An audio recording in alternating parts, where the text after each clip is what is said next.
the whispers of the wind and the smell of scones. The village of Willow Creek nestled in the heart of the Cotswolds, a place where time seemed to meander like the gentle river Avon that bordered its ancient stone walls. Cottages, built from the very earth beneath them, stood shoulder to shoulder, their honey-colored facades softened by the embrace of climbing roses in hues of blush pink and creamy white. Ancient oak trees, their gnarled branches, reaching towards the sky like the arms of benevolent giants, lined the winding lanes, their leaves whispering secrets to the ever-present breeze that carried the scent of damp earth and distant wood smoke. Life in Willow Creek unfolded at a rhythm dictated by the turning seasons. The vibrant greens of spring gave way to the sun-drenched golds of summer, followed by the fiery hues of autumn and the quiet, snow-dusted beauty of winter. The gentle bleating of sheep echoed from the nearby pastures, a constant, comforting sound that underscored the peacefulness of the landscape. Daily routines were cherished: the early morning delivery of fresh milk, the mid-morning gathering at the village green, and the comforting ritual of afternoon tea. At the very heart of Willow Creek, radiating a warmth that seemed to emanate from its very stones, stood the cozy kettle. Its small, leaded windows, often misted with the gentle condensation from brewing tea and the subtle, irresistible aroma of baking, offered a tantalizing glimpse into a world where simple pleasures were celebrated. Inside, the gentle clinking of mismatched floral teacups mingled with the low murmur of friendly conversation and the comforting whir of an antique coffee grinder, a sound as familiar to the villagers as the chiming of the church bells. The air itself seemed thick with the promise of something delicious, perhaps a batch of Millie's famous currant scones, their tops golden brown and slightly cracked, or a slice of her legendary Victoria sponge, layered with homemade raspberry jam and clouds of whipped cream. This was Millie's sanctuary, her domain. With her comfortable figure usually adorned in a flower-dusted apron, she was more than just the owner and sole proprietor of the cozy kettle, she was its very soul. Her hands, though bearing the marks of years spent kneading dough and tending to a hot oven, possessed a remarkable gentleness. They moved with a practiced rhythm, transforming humble ingredients into culinary delights that were the pride of Willow Creek and drew visitors from neighboring villages. Her connection to this place ran deeper than the foundations of her beloved cafe. Her family had lived in Willow Creek for generations, their roots as intertwined with the local history as the ivy that clung to the ancient stone walls. Millie knew everyone by name, their usual orders memorized, their joys and sorrows shared over a comforting cup of tea and a slice of cake. She possessed a rare gift for listening, offering a sympathetic ear and a kind word as readily as she offered a freshly baked treat. Her warmth extended beyond her human clientele, encompassing all creatures that crossed her path. The bold robin that tapped insistently on her windowsill each morning knew it would be rewarded with a scattering of breadcrumbs. The sleek black cat that occasionally graced her doorstep with its silent presence was always offered a saucer of creamy milk. Even the shy badger that sometimes shuffled through her small back garden under the cloak of twilight was met with a quiet understanding and left undisturbed. This inherent compassion was as integral to Millie as the flower that seemed perpetually dusted across her rosy cheeks. One particularly dreary Tuesday, the kind of day where a relentless drizzle painted the world in shades of gray and the wind sighed through the chimney like a mournful lament, a small, shivering bundle of misfortune appeared at the doorstep of the cozy kettle. It was a dog, a scruffy terrier mix whose wiry, mud-caked fur clung to its thin frame like a second, sodden skin. Its big, soulful brown eyes, wide and luminous, darted nervously from side to side, reflecting a desperate plea for warmth and a gnawing, hollow hunger. It was the kind of look that could pierce even the most indifferent heart, and Millie's was as tender as the freshly picked raspberries she folded into her summer puddings. Inside the cafe, the usual mid-morning hum was in full swing. Mrs. Higgins, a woman whose pronouncements on the precise brewing time and leaf-to-water ratio of tea were treated by some villagers with the reverence usually reserved for ancient scriptures, was holding court at her favored corner table. Her long, elegant nose twitched delicately, already sensing a potential imperfection in her Earl Grey. "Honestly, Millie," she declared, her voice a precise, clipped tone that brooked no argument, "this Earl Grey is, dare I say, a tad too brisk today. One does expect a certain mellowness, a certain je ne sais quoi." But Millie's attention, her heart, had already been captured by the pathetic creature huddled just beyond her threshold. Ignoring Mrs. Higgins' pronouncements on the delicate art of tea-making, she gently pushed open the door, the small bell above jingling a soft, almost hesitant welcome. The little dog flinched at the sound, its already low tail tucking even further between its legs. Millie knelt down on the damp cobblestones, her voice a soothing balm against the harshness of the day.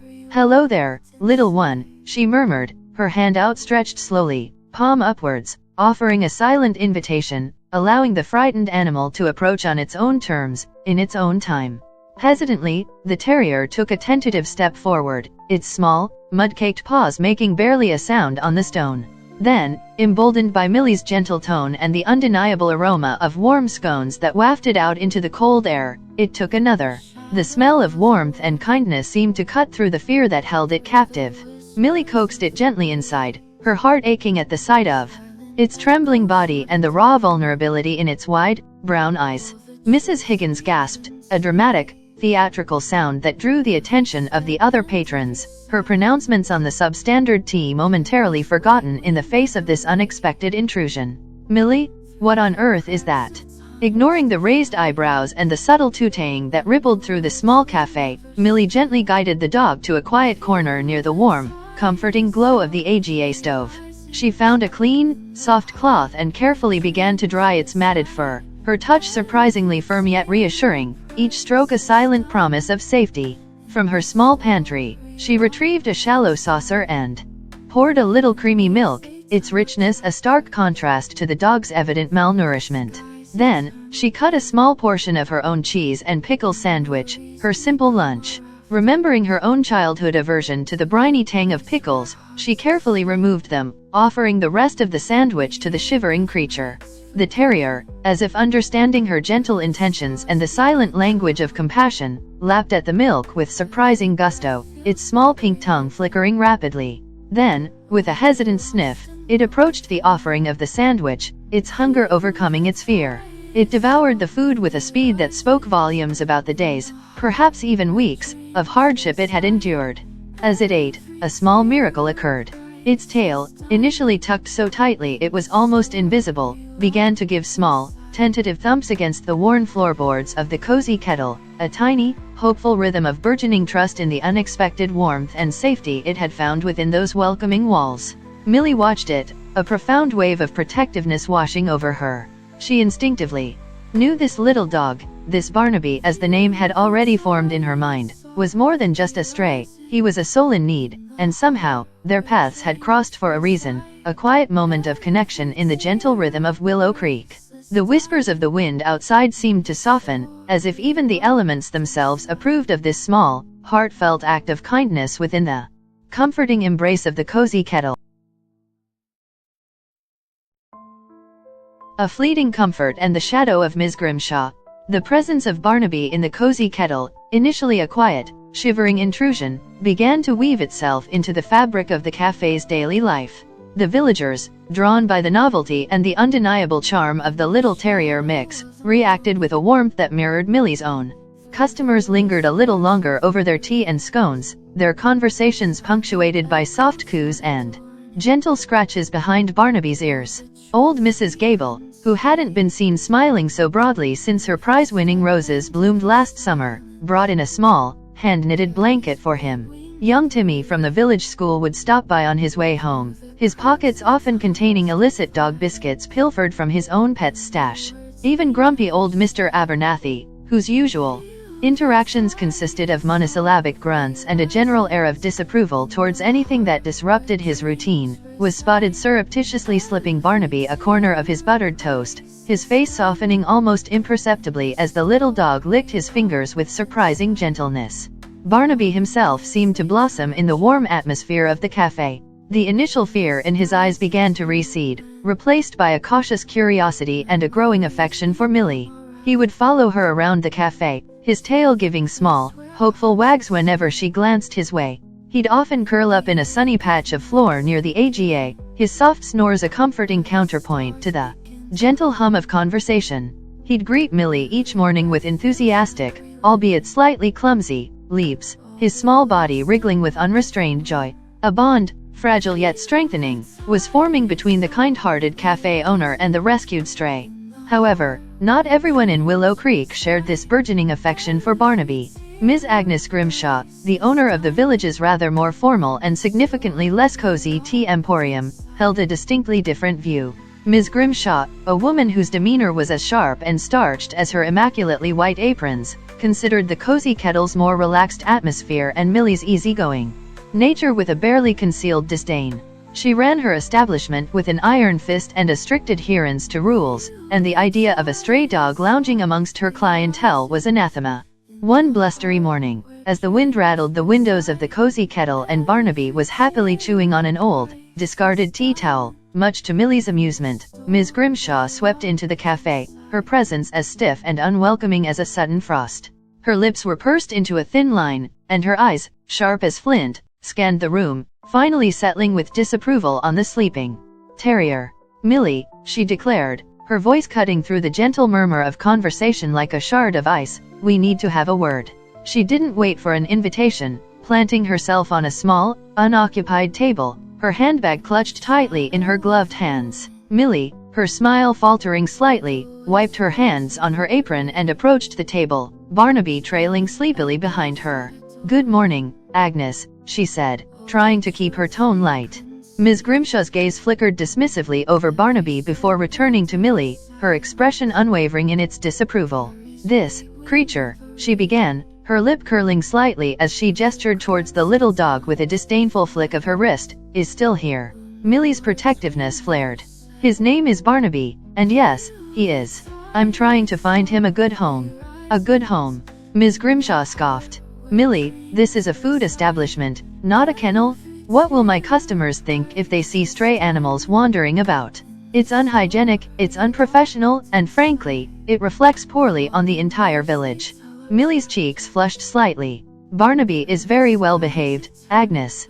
He stays out of the way, and all our customers adore him." She gestured around the cafe, where several patrons were indeed casting sympathetic glances in Barnaby's direction. Ms. Grimshaw remained unmoved. "Adoration is all well and good, Millie, but rules are rules. You cannot keep a stray dog in your cafe. It's simply not acceptable. You need to take it to the animal shelter. Immediately." Her tone left no room for argument. Millie's heart sank. She had grown surprisingly attached to Barnaby in the short time he had been with her. His quiet companionship and the unconditional affection he offered had filled a small, unnoticed void in her life. The thought of taking him to the cold, impersonal confines of the local animal shelter, where his fate would be uncertain, filled her with a deep sense of unease. "Agnes, please," Millie pleaded, her voice softening. "Give me a little more time. I've put up notices, and several people have expressed interest. I just want to make sure he goes to the right home." Ms. Grimshaw's expression remained stern. "Millie, I'm giving you until the end of the day. If that dog is still here tomorrow morning, I will be forced to report you to the local council. I trust you understand the implications." With that, she rose, her departure as abrupt and unwelcoming as her arrival, leaving a chill in the warm atmosphere of the cozy kettle. The rest of the day passed with a heavy cloud hanging over Millie. She went about her tasks with a forced cheerfulness, serving her loyal customers and offering Barnaby extra pats and comforting words. She made several phone calls, following up on the tentative inquiries about rehoming him, but none felt quite right. Each potential home seemed to lack the specific blend of warmth and understanding that Barnaby, with his gentle soul and quiet resilience, deserved. As the afternoon drew to a close and the last of the customers departed, Millie sat by the window, Barnaby's head resting on her lap, his soft snores a poignant reminder of the bond they had formed. The drizzle had stopped, and a weak ray of sunshine peeked through the clouds, casting a golden glow on the village. But for Millie, the beauty of the day was overshadowed by the looming ultimatum. The thought of saying goodbye to Barnaby, of entrusting his future to strangers, filled her with a profound sadness. She knew Ms. Grimshaw was a woman of her word, and the threat of official intervention was very real. As the shadows lengthened across Willow Creek, Millie felt a growing sense of despair. What would become of her little Barnaby? The fleeting comfort of their time together was about to be overshadowed by the harsh reality of Ms. Grimshaw's unyielding disapproval. An unexpected connection and tales from across the pond. The following afternoon, the atmosphere in the cozy kettle was subdued. Millie moved through her tasks with a quiet melancholy, the usual cheerful lilt in her voice noticeably absent. Barnaby, sensing her mood, stayed close by, occasionally nudging her hand with his wet nose as if offering silent comfort. The villagers, aware of Ms. Grimshaw's ultimatum, offered Millie sympathetic glances and hushed words of encouragement, but the looming deadline cast a pall over the usual convivial atmosphere. Just as Millie was beginning to resign herself to the inevitable trip to the animal shelter, a vehicle unfamiliar to the sleepy lanes of Willow Creek pulled up outside the cozy kettle. It was a sleek, dark green Land Rover, its polished exterior gleaming even under the muted afternoon light. A man emerged, his attire a curious blend of practicality and a certain academic air. He wore a tweed jacket that spoke of rambling countryside walks, paired with well-worn leather boots and a pair of wire-rimmed glasses that perched on his nose, giving him a thoughtful expression. He carried a slightly battered leather satchel and had a kind, open face with a warm smile that crinkled the corners of his eyes. He paused for a moment outside the cafe, taking in the charming facade with an appreciative nod before stepping inside, a small gust of fresh, damp air following him. The bell above the door jingled, announcing his arrival, and a hush fell over the few customers who were still lingering over their afternoon tea. "Excuse me," he said, his voice carrying a distinct, though not overly pronounced, American accent, a melodic cadence that was both unfamiliar and pleasant to the local ears.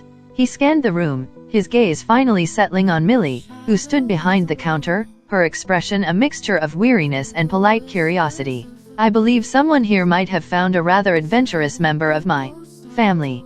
He held up his mobile phone, its screen displaying a slightly blurry photograph. It was a picture of Barnaby, looking considerably cleaner and sporting a rather dashing red collar. A wave of relief, so potent it almost made her weak at the knees, washed over Millie. "Barnaby," she exclaimed, her eyes widening in surprise and dawning hope. The little terrier, who had been dozing at her feet, lifted his head at the sound of his name and let out a small, excited bark. The gentleman's smile widened as he saw the dog. "That's him, the little rascal. He has a penchant for exploring that sometimes gets him into trouble." He approached Millie, extending a hand. "My name is Alistair Harrison. I'm renting the cottage just outside the village for a few weeks." Millie shook his hand, her grip firm despite her lingering anxiety. "Millie Baker. It's wonderful to meet you, Mr. Harrison. Barnaby wandered in a couple of days ago, during that terrible downpour. He was in a sorry state." Alistair's eyes softened as he looked at Barnaby, who was now trotting excitedly towards him, tail wagging furiously. "Oh, the poor fellow. I've been frantic. I was sure he couldn't have gone far, but this is a much larger village than I initially thought." He knelt down, scooping Barnaby into his arms, the little dog wriggling with affection and licking his face. "Thank you," Alistair said, his voice genuinely grateful, looking up at Millie. "Thank you so much for taking him in." Over a cup of Millie's strongest tea, brewed with extra care, a silent celebration of Barnaby's imminent return, Alistair explained his situation. He was a visiting professor from a university in upstate New York, specializing in medieval history. He had come to the Cotswolds to research ancient manuscripts and had brought Barnaby, his beloved companion of 5 years, with him. Barnaby, despite his small size, possessed an adventurous spirit and a remarkable talent for slipping through gates and exploring his surroundings. As Alistair spoke, Millie found herself drawn to his easygoing manner and his obvious affection for Barnaby. He spoke of his life in America with a warmth that painted a picture of a different world, filled with sprawling landscapes and a different pace of life, yet one where the love for animals seemed to be a universal language. He shared anecdotes about Barnaby's quirky habits, his love for chasing squirrels, and his uncanny ability to know when Alistair was feeling down and offer silent comfort. "Back home," Alistair said, stirring his tea thoughtfully, "I'm involved with a wonderful animal rescue charity called Positive Futures. We focus on finding forever homes for abandoned and neglected animals. It's a real passion of mine." He described the organization's work, their dedicated volunteers, and the heartwarming stories of successful adoptions that spanned across states. As he spoke, a thought sparked in Millie's mind. She had been so focused on finding Barnaby a home within the village that she hadn't considered other possibilities. Alistair's genuine kindness and his involvement with animal rescue resonated deeply with her own compassionate nature. "Mr. Harrison," Millie began hesitantly, "you mentioned you were renting the cottage for a few weeks. What will happen with Barnaby when you return to America?" Alistair smiled reassuringly. "Barnaby comes back with me, of course. He's my family." He paused, then looked at Millie with a thoughtful expression. "You know, Millie, watching you with Barnaby, you have a real connection with animals. A natural empathy. It's quite lovely to see." He then surprised her with an unexpected proposition. "I often work remotely, even when I'm back in the States. And sometimes I have to travel for conferences. I always worry about leaving Barnaby. Would you be interested in a part-time position? Not just looking after Barnaby while I'm away, but also helping me with some administrative tasks for Positive Futures? You could work from here, at the Cozy Kettle, when Barnaby is with me. It would be a way for you to continue your work here and also contribute to a cause you clearly care about." Millie's heart did a little leap. The relief of Barnaby being found was immense, but the unexpected job offer felt like a true blessing. It was a way to keep Barnaby in her life, even if his primary home would be across the ocean, and it offered her an opportunity to channel her love for animals into something meaningful. Her face lit up, her usual cheerful smile finally returning in full force. "Mr. Harrison," she said, her voice filled with genuine gratitude, "that would be wonderful. Truly wonderful." And so, over a shared love for a little terrier who had wandered into her life on a rainy day, a connection was forged between a kind-hearted cafe owner in a quaint Cotswold village and a compassionate professor from across the pond, a connection that promised new beginnings and a shared purpose rooted in the enduring bond between humans and animals.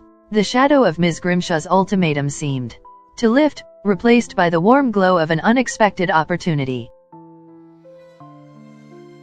Bridging two worlds and the seeds of concern. Life at the Cozy Kettle settled into a new rhythm, a harmonious blend of the familiar and the novel. Millie continued to greet her regulars with her warm smile and the aroma of freshly baked goods, but now, nestled beside the counter or dozing contentedly by the AGA, was Barnaby, a furry ambassador bridging two worlds. His presence brought an extra layer of warmth to the cafe, a tangible reminder of the unexpected connection that had blossomed. Millie found herself navigating the occasional humorous cultural differences that arose in her communications with Alistair and the Positive Futures team. Emails sometimes sparked gentle confusion over British and American English idioms, leading to light-hearted clarifications over transatlantic terminology. Phone calls with Alistair often involved discussions about the weather on either side of the Atlantic, the contrasting landscapes painting vivid pictures in Millie's mind, the rolling green hills of the Cotswolds versus the vibrant fall foliage of upstate New York. Through Alistair, Millie was introduced to the vibrant online community of Positive Futures. She discovered a global network of passionate animal lovers, all connected by a shared commitment to rescuing, rehabilitating, and rehoming animals in need. She spent hours scrolling through their website and social media pages, her heart warming at the countless stories of second chances and the unwavering dedication of the volunteers. She learned about fundraising events, adoption drives, and the tireless work involved in caring for animals who had often suffered unimaginable hardship. Her administrative tasks for Positive Futures were varied and engaging. She helped organize online auctions featuring donated artwork and crafts, her local knowledge proving surprisingly useful in sourcing unique items from the Cotswolds. She assisted with drafting thank you notes to donors, her warm and personal touch resonating with people across the miles. She even found herself managing a small online merchandise store for the charity, carefully packaging and sending out Positive Futures branded mugs and tote bags to supporters in both the UK and the US. Barnaby became an integral part of her new role. He would often sit patiently by her feet as she worked on her laptop in a quiet corner of the cafe, occasionally nudging her hand for a comforting scratch or letting out a soft sigh that seemed to punctuate her emails. When Alistair was back in the village, Millie would spend time at the cottage, helping to care for Barnaby and further solidifying their bond. She learned his quirky habits, his love for chasing butterflies in the cottage garden, and his particular fondness for squeaky toys shaped like squirrels. However, amidst this newfound sense of purpose and the comforting presence of Barnaby, a subtle unease began to stir within Willow Creek. Whispers, like the rustling of leaves before a storm, began to circulate about a local puppy farm operating in the more isolated outskirts of the village. These weren't new rumors entirely, they had surfaced sporadically in the past, dismissed as local gossip or exaggerated tales. But recently, the whispers had grown louder, more persistent, fueled by hushed conversations in the village pub and worried glances exchanged at the local market. Some villagers spoke of seeing vans entering and leaving a dilapidated farm on the edge of the woods at odd hours, the sounds of distressed animals occasionally carried on the night air. Others recounted seeing gaunt and fearful dogs peering out from the grimy windows of the property. These were fragmented pieces of information, unsettling glimpses into a hidden world that contrasted sharply with the peaceful charm of Willow Creek. Millie, with her deep love for animals, found these rumors particularly disturbing. The thought of innocent creatures suffering in silence, hidden away and neglected, filled her with a growing sense of dread. She remembered the fear in Barnaby's eyes when he had first arrived at the cozy kettle, the tremor in his small body that spoke of hardship and uncertainty. The idea that other animals might be enduring far worse conditions was deeply troubling. She began to pay closer attention to the local gossip, her ears attuned to any mention of the isolated farm. She subtly questioned some of her regular customers, those who lived on the outskirts of the village, trying to piece together a clearer picture of what might be happening. Old Mr. Abernathy, surprisingly, offered a cryptic comment about seeing unusual traffic near the old Hemlock Farm, a place that had been largely abandoned for years. Mrs. Gable mentioned hearing strange barking sounds carried on the wind during her evening walks. The more Millie heard, the more her unease solidified into a gnawing concern. The idyllic facade of Willow Creek seemed to have a dark underbelly, a hidden corner where innocent lives might be suffering. Her newfound connection with positive futures and her growing understanding of animal welfare fueled a sense of responsibility. She couldn't simply ignore these whispers, hoping they would fade away. The image of Barnaby, shivering and scared on her doorstep, served as a constant reminder of the vulnerability of animals and the importance of kindness and intervention. Unbeknownst to her, the seeds of a deeper involvement, a challenge that would extend far beyond the comforting walls of the cozy kettle, were beginning to take root in her compassionate heart. Whispers in the dark and a growing unease. The unsettling whispers surrounding Hemlock Farm began to occupy Millie's thoughts with increasing frequency. The peaceful rhythm of life in Willow Creek, once a comforting constant, now felt fragile, a delicate veneer stretched over a potential undercurrent of cruelty. Every stray dog she saw, every faint whimper carried on the wind, seemed to amplify her unease. The image of Barnaby, shivering and terrified on her doorstep, served as a potent reminder of the vulnerability of animals and the potential for hidden suffering. Driven by a growing sense of responsibility, Millie decided she couldn't simply rely on village gossip. She needed to know the truth. Her initial inquiries were subtle, almost casual, woven into conversations with her regular customers. She'd ask about the old Hemlock Farm, feigning a general interest in its history or its potential for renovation. Most villagers would shrug, offering vague recollections of its former inhabitants and its long-standing state of disrepair. However, a few offered more unsettling details. Mrs. Peterson, who lived on the outskirts of the village, mentioned seeing a van with blacked-out windows frequently driving down the lane leading to the farm, always late at night. Old Thomas, the village handyman, recalled being hired a few months back to repair a section of fencing around the property, noting the unusually high and sturdy construction, more like keeping something in than keeping something out, he'd muttered, a frown creasing his weathered face. Millie shared these fragments of information with Alistair during one of their evening phone calls. His concern was immediate. Having worked with animal rescue organizations for years, he recognized the telltale signs of a potential illegal operation. He urged Millie to be cautious but offered his full support from across the Atlantic, promising to research local animal welfare organizations and legal procedures in the UK. Emboldened by Alistair's support, Millie's subtle inquiries began to take a more direct turn. On her days off from the cozy kettle, she started taking longer walks, her route occasionally leading her towards the vicinity of Hemlock Farm. She never ventured directly onto the property, respecting the air of dereliction and the unspoken warnings of the villagers, but she observed from a distance. The farm itself looked dilapidated, the main farmhouse with boarded-up windows and a collapsing roof. However, behind it, she noticed a newer, more substantial outbuilding that seemed surprisingly well maintained, with ventilation fans whirring quietly even on still days. There were no signs of life, no animals visible in the surrounding overgrown fields, only an unsettling silence that felt heavy with secrets. One afternoon, as dusk began to paint the sky in hues of orange and purple, Millie was walking along a public footpath that bordered the edge of Hemlock Farm's land. She heard it then, a faint, high-pitched whimper, carried on the cool evening air. It was a sound that tugged at her heart, filled with fear and distress. She stopped, her breath catching in her throat, straining to hear more. The whimper came again, this time followed by a series of soft, muffled barks. There was no mistaking the sound, it was the sound of puppies, young and vulnerable. A wave of anger and determination washed over Millie, eclipsing her earlier caution. These weren't just rumors anymore. She had heard the cries of animals in distress. She knew, with a certainty that settled deep in her bones, that something was terribly wrong at Hemlock Farm. That evening, Millie confided in a few of her most trusted customers, those she knew shared her love for animals and possessed a quiet sense of community spirit. There was Mrs. Peterson, with her keen observations, and old Thomas, with his practical knowledge of the local area. To her relief, they listened with grave concern, their initial skepticism replaced by a shared sense of unease. Mrs.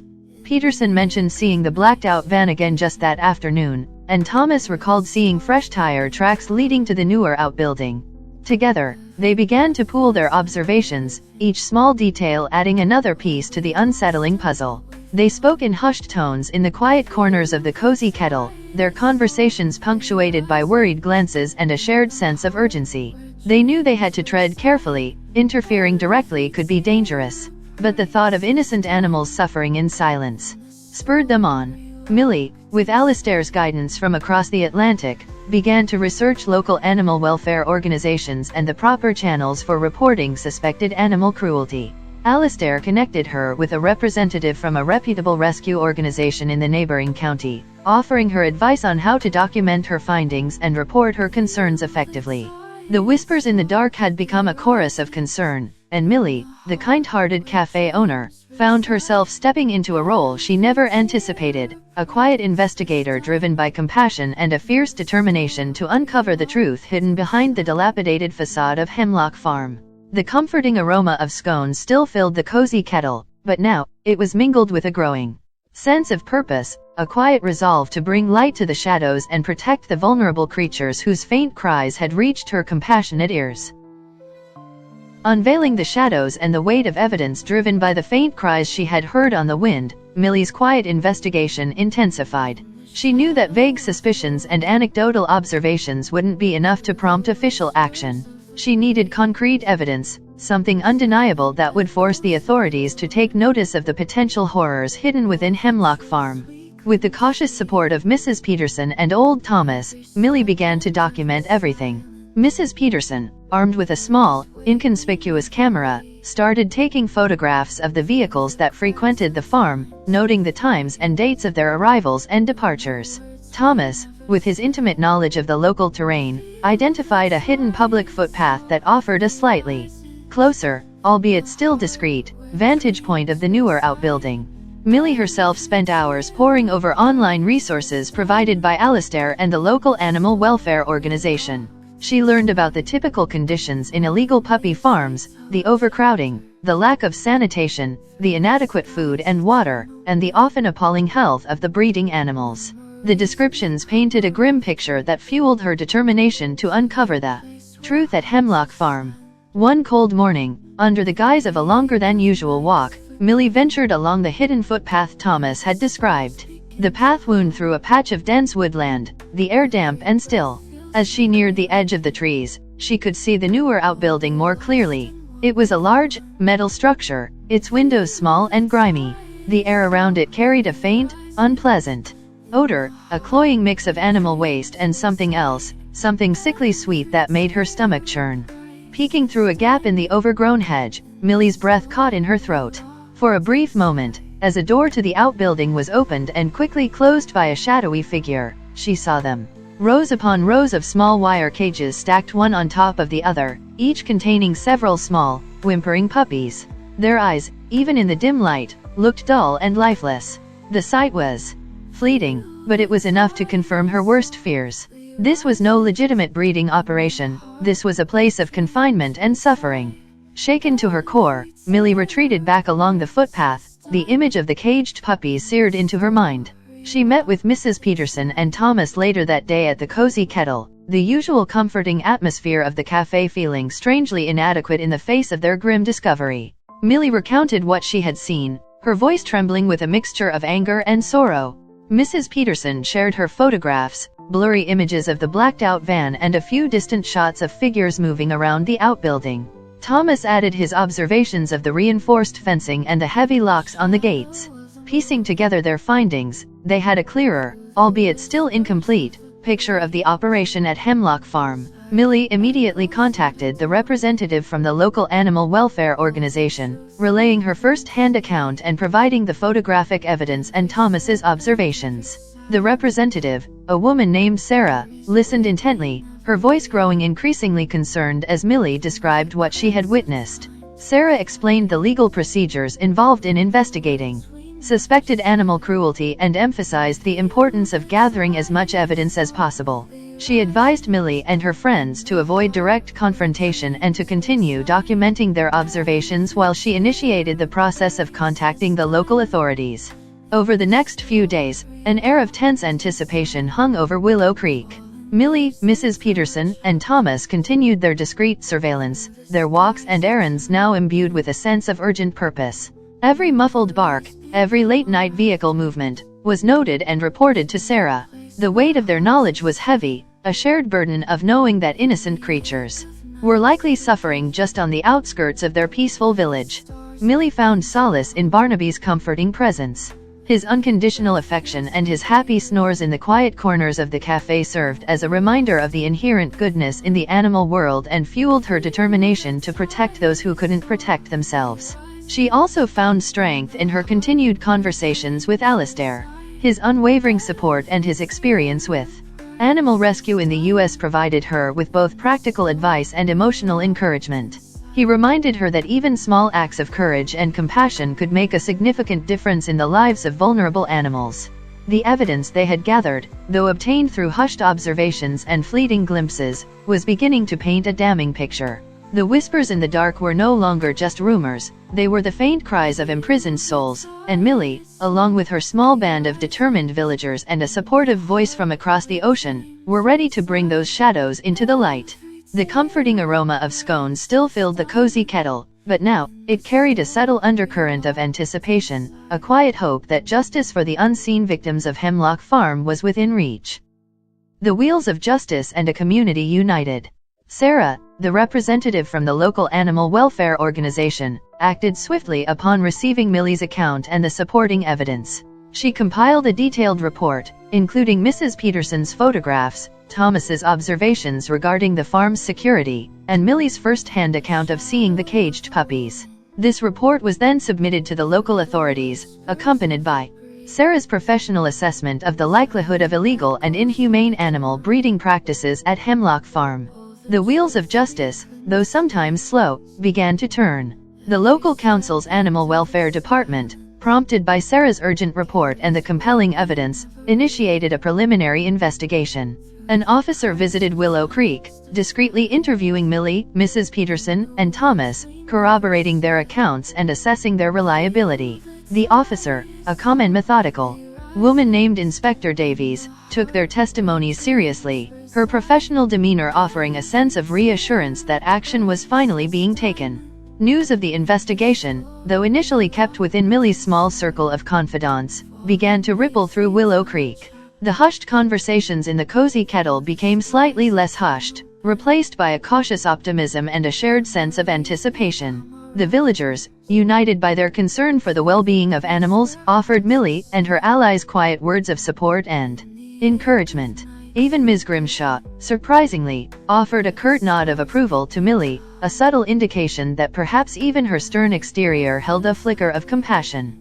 Alistair, from across the Atlantic, remained a constant source of support, offering legal advice and connecting Millie with resources on animal welfare law in the UK. He emphasized the importance of patience, explaining that such investigations often required time and meticulous evidence gathering to ensure a successful outcome. Inspector Davies and her team conducted several discreet visits to the vicinity of Hemlock Farm, corroborating the witness accounts and observing the property. They noted the unusual activity, the late-night van movements, and the general air of secrecy surrounding the farm. The faint, unpleasant odor that Millie had noticed was also detected by the investigators, further fueling their suspicions. The tension in Willow Creek mounted as the days turned into weeks. Millie continued to run the cozy kettle, her smile perhaps a little more strained than usual, her thoughts often drifting to the unseen suffering that might be occurring just beyond the village borders. Barnaby, sensing the shift in atmosphere, remained a constant source of comfort, his warm presence a gentle reminder of what they were fighting for. Finally, Inspector Davies contacted Millie with news. Based on the gathered evidence and their own observations, they had obtained a warrant to search Hemlock Farm. The raid was planned for the following morning, a coordinated effort involving the police, animal welfare officers, and a veterinary team. A wave of relief washed over Millie, so profound it almost brought her to tears. The whispers would finally be silenced, the shadows unveiled. She shared the news with Mrs. Peterson and Thomas, their faces etched with a mixture of relief and nervous anticipation. The community of Willow Creek held its breath, a collective hope rising that the suffering hidden at Hemlock Farm would finally come to an end. That evening, the cozy kettle was filled with a quiet but palpable sense of anticipation. Villagers gathered, their conversations hushed but filled with a shared determination. They spoke of the rescued animals, imagining their freedom and the chance for a better life. Millie, surrounded by the support of her community and the comforting presence of Barnaby, felt a surge of hope. The wheels of justice were turning, and the small village of Willow Creek, united by compassion, was ready to witness the unveiling of the truth and the promise of a brighter future for the unseen victims of Hemlock Farm. The comforting aroma of scones seemed to carry a new note that evening, a scent of hope and the quiet strength of a community standing together for what was right. The rescue and the aftermath, a tapestry of sadness and hope. The following morning dawned with a heavy mist clinging to the fields surrounding Willow Creek, mirroring the tense atmosphere within the village. A small convoy of police vehicles, unmarked vans, and animal welfare trucks quietly made their way towards Hemlock Farm. The usual early morning sounds of the countryside, the chirping of birds, the distant lowing of cattle, seemed muted, as if nature itself held its breath. Millie, accompanied by a nervous but resolute Mrs. Peterson and Thomas, waited at the cozy kettle, the cafe unusually quiet. Inspector Davies had asked them to remain there for their safety, promising to update them as soon as possible. The minutes stretched into an eternity, each tick of the grandfather clock in the corner amplifying the anxiety in the air. Barnaby, sensing Millie's unease, stayed close, nudging her hand with his head and offering silent comfort. Finally, the phone rang. It was Inspector Davies, her voice calm but carrying a note of grim confirmation. "Millie," she said, "the situation here is as we suspected, possibly worse. We have secured the premises and are in the process of removing the animals. It's distressing." The details that followed were fragmented but harrowing. The newer outbuilding, the one Millie had glimpsed, was indeed filled with rows upon rows of stacked wire cages. Inside, they found dozens of dogs and puppies of various breeds, crammed into the small, unsanitary enclosures. The air was thick with the stench of ammonia and disease. Many of the animals were thin and weak, their fur matted and their eyes dull with neglect. The breeding females were in particularly poor condition, their bodies showing the wear and tear of constant birthing. A team of veterinarians was on site, immediately beginning to assess the animals' health. The initial findings were heartbreaking: dehydration, malnutrition, infections, and a range of untreated injuries were widespread. The muffled whimpers Millie had heard were now a chorus of distress, a symphony of suffering that echoed through the cold morning air. As the animals were carefully removed from the outbuilding and placed into the waiting vehicles, a scene of both sadness and burgeoning hope unfolded. The rescue workers moved with quiet efficiency and gentle care, their voices soft as they offered comfort to the frightened creatures. Each animal, no matter how small or how weak, was handled with dignity and compassion. Millie, Mrs. Peterson, and Thomas arrived at Hemlock Farm a few hours later, the mist having partially lifted to reveal the stark reality of the operation. The sight that greeted them was both devastating and strangely uplifting. The outbuilding doors stood open, revealing the empty cages, stark evidence of the cruelty that had been inflicted within. But surrounding the building were rows of carriers, each holding a rescued animal, their eyes wide with a mixture of fear and a dawning sense of safety. Millie's heart ached as she looked at the traumatized animals, their vulnerability palpable. She gently approached a small, shivering terrier, its eyes filled with a deep-seated fear. She knelt down, speaking softly, offering a gentle hand. To her surprise, the little dog tentatively licked her fingers. Over the next few hours, Millie, Mrs. Peterson, and Thomas helped the rescue team in any way they could, offering water, blankets, and quiet words of reassurance to the rescued animals. Millie's natural empathy and her calm demeanor seemed to have a soothing effect on the frightened creatures. She held trembling puppies in her arms, her heart overflowing with a mixture of sorrow for their past, suffering, and hope for their future. The local community of Willow Creek rallied around the rescue effort. Donations of food, blankets, and old towels poured into the cozy kettle, which became a temporary collection point. Volunteers offered to foster the rescued animals once they were stabilized. The initial shock and sadness began to give way to a collective determination to heal and to provide these innocent creatures with the loving homes they deserved. The owner of the puppy farm was apprehended at the scene and taken into custody. The investigation into the full extent of the illegal operation was just beginning, but the immediate priority was the well-being of the rescued animals. As the sun began to set, casting long shadows across Hemlock Farm, the last of the rescued animals were loaded into the transport vehicles, bound for temporary shelters and veterinary clinics. The silence that fell over the farm was different now. It was no longer the heavy silence of hidden suffering, but a silence pregnant with the promise of healing and new beginnings. Millie stood with Mrs. Peterson and Thomas, watching the convoy disappear down the lane. The scene was a tapestry of sadness for the cruelty that had been uncovered, but also a vibrant thread of hope, woven by the compassion of a community united in its love for animals. The whispers in the dark had finally been silenced by the light of justice and the unwavering kindness of human hearts. Finding forever homes and healing wounds. The immediate aftermath of the Hemlock Farm rescue was a flurry of activity. The rescued dogs, each bearing the physical and emotional scars of their ordeal, were taken to various temporary shelters and veterinary clinics across the county. The outpouring of support from the community was overwhelming. Donations of food, bedding, and toys flooded in, and countless volunteers offered their time to care for the traumatized animals.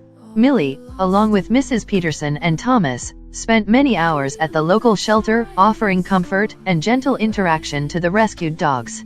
Each animal had its own unique personality and its own story of survival etched in its wary eyes. There were the tiny, fragile puppies, their bodies still bearing the marks of malnutrition, their whimpers slowly being replaced by playful yips.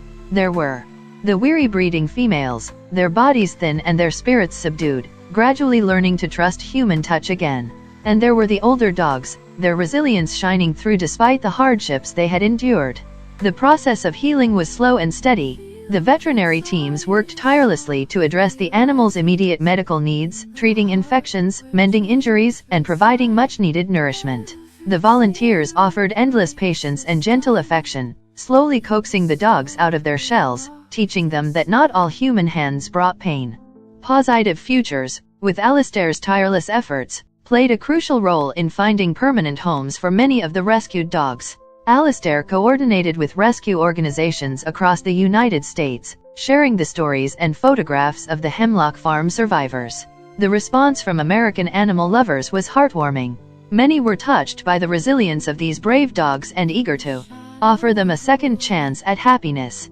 Millie found herself spending hours on video calls with potential adopters in the U.S., sharing her first-hand observations of the dogs' personalities and quirks. She described a shy beagle who loved to burrow under blankets, a playful Labrador mix with an infectious zest for life, and a gentle terrier with soulful eyes that reminded her so much of Barnaby. The connections she forged across the Atlantic were strong, built on a shared love for animals and a commitment to providing these deserving creatures with loving forever homes. Back in Willow Creek, the local community also stepped up. Many of the rescued dogs found loving families within the village and the surrounding areas. Mrs. Gable adopted a sweet, elderly spaniel who quickly became her constant companion. Young Timmy's family welcomed a bouncy Jack Russell Terrier who brought endless energy and laughter into their home. Even Ms. Grimshaw, in a surprisingly tender moment, adopted a quiet, dignified greyhound who had clearly suffered greatly but still possessed a gentle spirit. Millie kept in touch with many of the adopters, both locally and in the U.S., receiving updates and photos of the dogs thriving in their new environments. She saw pictures of the beagle snuggled in cozy beds, the Labrador chasing balls in sprawling backyards, and the gentle terrier curled up contentedly on a sofa, finally experiencing the warmth and security of a loving home. One particularly heartwarming story was that of a small, timid puppy who had been severely underweight and fearful when rescued. Through the dedicated care of a foster family in upstate New York, and the unwavering patience of his adopters, he blossomed into a confident and playful companion. His new family sent Millie videos of him romping in the snow and snuggling with their children, a testament to the transformative power of love and kindness.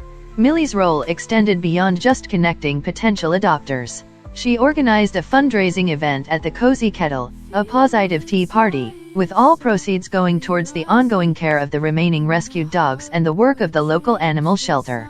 The event was a resounding success, with villagers baking, donating raffle prizes, and opening their hearts and wallets.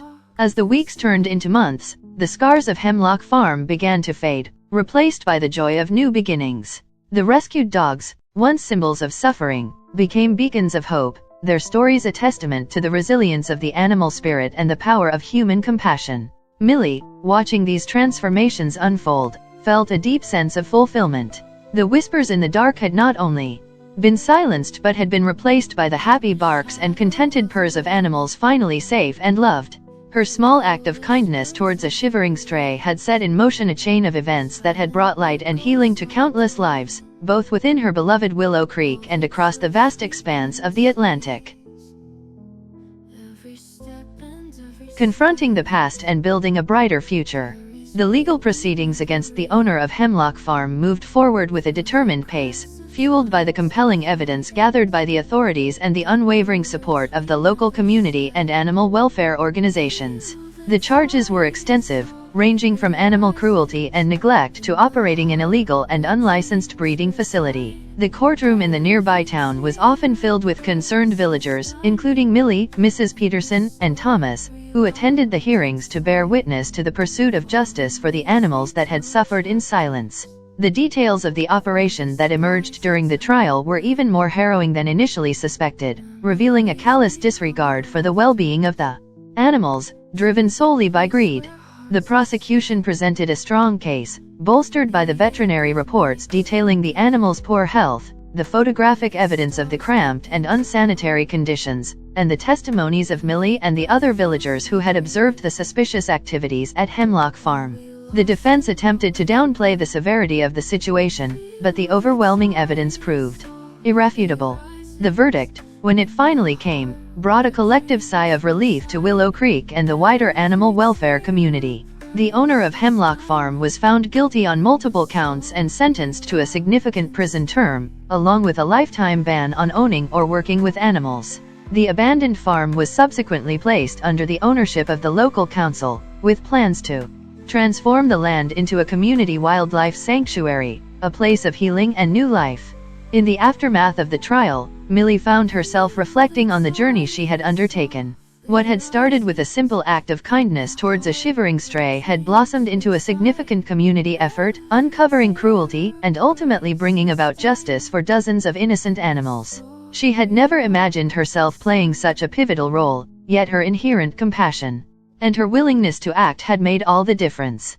Her connection with Alistair and Positive Futures continued to flourish. She became an even more integral part of the organization, her local knowledge and her genuine warmth proving invaluable in their international adoption efforts. She helped to organize virtual adoption events, connecting potential families in the US with animals in need both in the UK and further afield. She even started writing a regular blog for the Positive Futures website, sharing heartwarming stories of rescued animals and inspiring others to get involved in animal welfare. The Cozy Kettle remained the heart of Willow Creek, but its role had subtly expanded. It became a hub for local animal welfare initiatives, a place where villagers could find information about fostering opportunities, adoption events, and ways to support local shelters. Barnaby, often found dozing contentedly by the fireplace, became a furry symbol of hope and the transformative power of compassion. Millie often thought about the ripple effect of her initial kindness. Saving Barnaby had not only enriched her own life but had also set in motion a chain of events that had saved countless other animals from suffering. It reinforced her belief in the power of small acts of compassion and the importance of speaking out against injustice, no matter how daunting the challenge might seem. The scars of Hemlock Farm would undoubtedly remain, a stark reminder of the cruelty that can exist hidden beneath the surface of seemingly peaceful communities. However, the story of the rescue became a testament to the strength and unity of Willow Creek, a community that had come together to protect the vulnerable and build a brighter future for animals in need.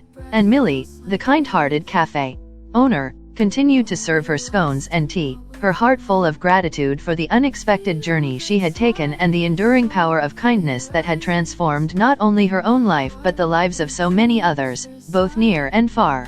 The comforting aroma of the cozy kettle now carried a subtle note of triumph, a quiet celebration of justice served and the enduring bond between humans and animals. A legacy of kindness and the enduring power of compassion. Years passed in Willow Creek, marked by the gentle turning of the seasons and the comforting routines of village life. The wildlife sanctuary at the former Hemlock Farm flourished, a haven for rescued animals and a vibrant green space for the community to enjoy. Children played amongst the wildflowers where once there had been only neglect, and the air was filled with the sounds of birdsong, instead of whimpers of distress. Millie remained the heart of the cozy kettle, her smile as warm and her scones as delicious as ever. Barnaby, now a distinguished older gentleman with a touch of gray around his muzzle, still greeted her with a happy wag of his tail each morning, a constant reminder of the unexpected journey they had embarked on together. Alistair continued his work with Positive Futures, his friendship with Millie deepening across the miles, their shared passion for animal welfare forming an unbreakable bond. The legacy of the Hemlock Farm rescue lived on in Willow Creek. The community had learned the importance of vigilance and the power of collective action. A local animal welfare network was established, ensuring that any future whispers of animal cruelty would be met with swift and decisive action. The story of their small village standing up for the voiceless became an inspiration to other communities, both in the UK and the US, demonstrating that even ordinary people could make an extraordinary difference. Millie often reflected on how a single act of kindness, offering shelter and food to a shivering stray, had created such far-reaching ripples. It had not only saved Barnaby but had also uncovered a hidden cruelty, brought a community together, and given countless other animals a chance at a happy life. It taught her that compassion, like a pebble dropped in a pond, could create waves of positive change that extended far beyond what one could initially imagine. Her work with Positive Futures continued to be a source of immense fulfillment. She witnessed countless more heartwarming adoptions, saw neglected animals blossom under loving care, and connected with a global community of like-minded individuals dedicated to making the world a kinder place for animals. She even had the opportunity to visit Alistair and Barnaby in upstate New York, a joyous reunion that solidified their friendship and allowed her to see firsthand the impact of Positive Futures in its home country. As the sun began to set on another peaceful day in Willow Creek, casting a golden glow over the honey-colored cottages, Millie sat by the window of the cozy kettle, Barnaby's warm body nestled against her leg. She watched the villagers strolling home, their faces softened by the evening light, and felt a deep sense of contentment. Her life, once centered solely around the comforting routines of her cafe, had expanded in ways she could never have predicted, enriched by the love of animals and the power of human connection. The enduring power of compassion, she realized, was a force that transcended borders and connected hearts. It was the simple act of seeing a creature in need and offering help, the willingness to speak out against injustice, and the unwavering belief that every life, no matter how small or vulnerable, deserved kindness and respect. And it all started with a shivering little terrier on a rainy doorstep in a quaint Cotswold village. The legacy of kindness, like the comforting aroma of scones that perpetually wafted from the cozy kettle, would continue to warm the hearts of Willow Creek for generations to come. And that brings us to the end of Millie and Barnaby's heartwarming story. We hope you found their journey as cute, sympathetic, and interesting as we did. If you're an animal lover and enjoyed this tale of kindness and community, please give this video a like. If you'd love to see more stories like this, tales filled with heartwarming moments, acts of compassion, and the incredible bond between humans and animals, then make sure to subscribe to our channel and stay connected with our community. We're always sharing stories that celebrate the love and joy that animals bring into our lives and highlight the amazing things that happen when people come together to support them. Thank you for watching, and remember that even the smallest act of kindness can make a world of difference. Stay connected with our channel for more uplifting stories, stay connected with the community of animal lovers around the world, and let's all continue to support and cherish our furry, feathered, and scaled friends. Until next time, take care.